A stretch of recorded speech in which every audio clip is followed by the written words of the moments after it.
అసలు ఒక్క రోజులో వెంకటాచలంలో పొందేటటువంటి అత్యద్భుతమైనటువంటి విషయములు 3 అని వ్యాసవాక్కు. అందులో మొదటిది స్వామి పుష్కరిణీ స్నానం, శ్రీనివాసస్య దర్శనం.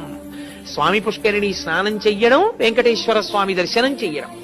నేను ఎక్కడో ఏదో తీసుకున్నానండి ఒక చిన్న నివాస గృహం, అందులో స్నానం చేసి దర్శనానికి వెళ్ళిపోతున్నాను అంటే భగవంతుని యొక్క పరిపూర్ణానుగ్రహాన్ని పొందడానికి అవసరమైనటువంటి 3టిలో ఒకదాన్ని విడిచిపెట్టేసుకున్నట్టే.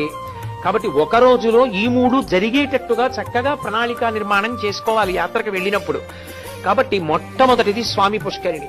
అందుకే స్వామి పుష్కరిణి గురించే చెప్తూ ఒక మాట అంటారు, స్వామి పుష్కరిణీ స్నానం, సద్గురోః పాదసేవనం, ఏకాదశి వ్రతంచాపి త్రయం అత్యంత దుర్లభం. స్వామి పుష్కరిణీ స్నానం దొరకమంటే దొరికేది కాదు. ఎందుకో తెలుసా? కొన్ని లక్షల మంది పర్వతం మీదకి వెళ్ళొచ్చు, కొన్ని పదుల మందే పుష్కరిణిలో స్నానం చేస్తుంటారు.